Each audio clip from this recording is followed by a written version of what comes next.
Hey crew, it's Erin of E-Exclusive and I'm about to show you the newest trend in box braids nationwide. And just so you know, interesting hairstyling is what I do, so go ahead and stroke that subscribe button if you want to be the first to see what I have in the lab. Today's look is an Aladdin inspired spin on my signature highlight braids as made popular by the Shade Room. I call this color combination Arabian Tapestry. Getting right to it. I lightly blow dried my client's hair and twist stretched it to make parting easier. This is a workable option for you as a stylist if your client comes in with unprepped hair and you don't want to get too far behind schedule. Now, you'll probably notice now that I have the first row done. The next row is being created by making a horizontal part connecting the tops of the ears. I use a foiling comb to create my parts because I like its ability to make crisp, clean lines. It's always a good idea to go back and look at lines to make sure parts are as straight as possible. Now, in retrospect, I realized that my parts aren't the most level when I'm recording. So it's such a pet peeve of mine to guys see my parts and then I'm looking at the video and I'm like, oh, that's not straight. So my question to my DIY and business stylists out there, what are your personal styling pet peeves? Share with me your personal quirks in the comments below. Next is my favorite, Shine and Jam. Some of you may know that I prefer purple over the orange Shine and Jam when it comes to conditioning for the hair and scalp because it melts and it has just enough hold for parting neatness to give me a little more flexibility. So now you can see that I'm detailing the part while the Shine and Jam is on the scalp, and this is how I get the parts ultra crispy and neat. Then you probably noticed me lifting the hair and checking the bottom to make sure the section is an even thickness all the way across. I then smooth the Shine and Jam into the scalp with the spine of the comb to align the hairs into a neat and organized base. This is how you'll get the cleanest, neatest parts on both relaxed and natural hair while reducing braid tension. Yay, comfortable braids! I spend most of my time on parting because that's what defines a braid style's quality and personality. It's the foundation of hair architecture. One thing to note for all my hair designers out there is that all great styles have an intentional part pattern and sequence. So don't feel too bad about taking a couple extra seconds to make sure that braid foundation is laid correctly. So now we're at the foundation of the double highlight braids. Like a normal box braid, I part vertical brick-laid squared sections, but the key difference is when I clip up the little pieces of each corner. This sets up the installation of the highlight pieces. Since I'm doing a double highlight, I will clip up both the upper left and right corners of each square or box parting for the two highlight colors that I'm going to use. I twist each section without the small pinned corner pieces so that they can remain stretched and separated until I'm ready to braid them. It's important that you don't make your highlight sections too big so that your highlight braids look more like highlights and less like small box braids. Another good bit of advice to my hair artists out there, and kind of a side note, is that it's so important to work neatly and organized for a great result. But back to braid size, it's one of the things that I see when other stylists are recreating this look is they make the highlight partings way too big, so then it just winds up looking like misshapen box braids, and that's not quite the look we're going for here. I mean, it's a look, but not quite this look, you know what I'm saying? The important thing with this look overall is that there's a clear definition between the braids that are big and the braids that are small. The size you're looking for, it's just thicker than a micro braid. So now you see the first key part of my process. One thing to note here, and this is important guys, when I actually install a set of highlight braids, I typically don't part the corner sections off until I do my entire brick-laid box pattern. This helps make my work area so much neater. However, if the way that's shown helps you out, please use it. You know, it's my greatest pleasure as a hair educator to be helpful to you, even if it comes in an unconventional way, so hey. Now, if you're as intrigued as I am to see how this all comes together, go on ahead and boop the like button. Oh, one more crucial tidbit about the partings. Notice how on each row I match the parts to the corresponding head sections. I like to call that last horizontal row my turtle shell row, which I'll talk about in my upcoming How to Part series this winter. So click the little subscription bell, the little ding quotation marks to get in on that winter action. Alright guys, I'm getting set for the next stage, which will be adding the hair, yay! So I have my bottom row prepped and ready. So now I grab my pack of Kanekalon braiding hair, and this is your standard $2 to $3 pack of Kanekalon braiding hair, and I split it into 2.5 sections. Now leave me a comment if you would like to know how I determine 2.5 sections. It's kind of tricky to explain, but there is a method to my madness.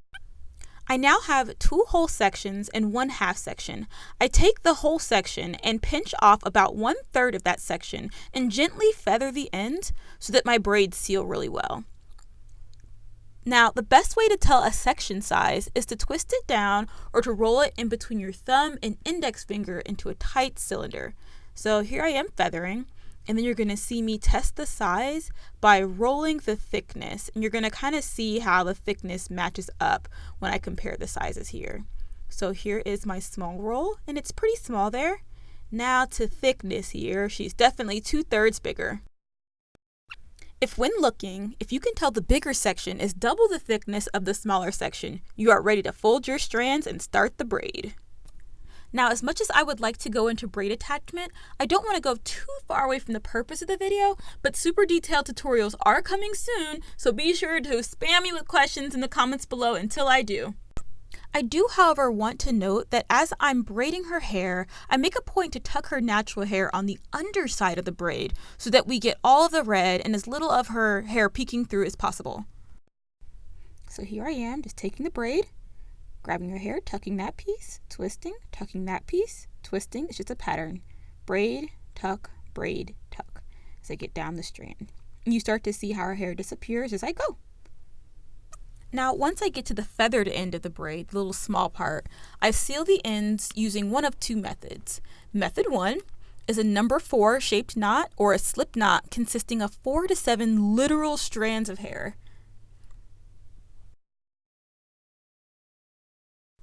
Now you're going to realize, as I did, this is not the best demonstration of how to do the number 4 slip knot, but don't fear, there is another video coming up soon, so just stick with me, guys. Make sure you subscribe. I'm going to show you guys these things in great detail. Alright, so on to the next braid. Just going to do that. Boop-a-doop-doo. I'm braiding a little bit on the scalp, 'cause I need some help. Braid, braid, braid. Shorty's not afraid. About to get played. My client's about to be slayed. Alright guys, so method 2. Method 2 is a burn seal or a cauterizing of the section and rolling it while it's semi-soft between my fingers. Boop, just like that. So then we go on to the next braid. More braiding. I'm shocked at how weird my voice sounds on the mic. You guys can buy my albums in Never Never Land, 'cause I do these braids by my own hand. Tone death, yes, yes, yes, last braid. Alright guys, so here's the finished row. Ruby box braids, pretty standard. But now the part you've been waiting for, the highlight. This is where I pull down one of the set apart corners of the boxes. Now remember the cylindrical twist down I did to check the size? Yeah, I'm going to do that again for this piece. It should be a little smaller in thickness than your average smartphone charge cord. So watch me here, twist it down, test the size. You kind of see it on my hand. Yep. And now I'm about to put it in those 3 pieces, fold down that 1/3, and get ready to attach it. So one important thing to note about the tangerine hair is it's a completely different fiber than the red hair. The red hair is Kanekalon, but this tangerine color is actually a fiber called Toyokalon, and it does not burn seal. So that's an important detail when you think you're getting away with buying that cheap 99-cent hair. Boop, you're not going to get any kind of great sealed, smooth bohemian ends. Girl, you're going to get them fuzzy ends because Toyokalon does not hot water set. So since there's not a lot of Kanekalon colors, I just kind of went and just grabbed this, but I can make do. The key though is to braid it all the way down to the ends and then cauterize or burn the end as your sealing method. So you see it braid it all the way down, and then I'm going to go ahead and cauterize it here, roll it. That's all there is to it. And that's going to blend right in with the red. So then I proceed to pull down the next highlight strand, and I choose the upper left corners of each box parting for my tangerine highlight pieces. So watch how this looks, guys. Howie zowie zow! Oh guys, look how beautiful this is. I love the way these colors blend. Now let's see it with the platinum highlights. And the platinums are going to go on the upper left corner. So there's your upper left corners. Each one is going to have a platinum strand.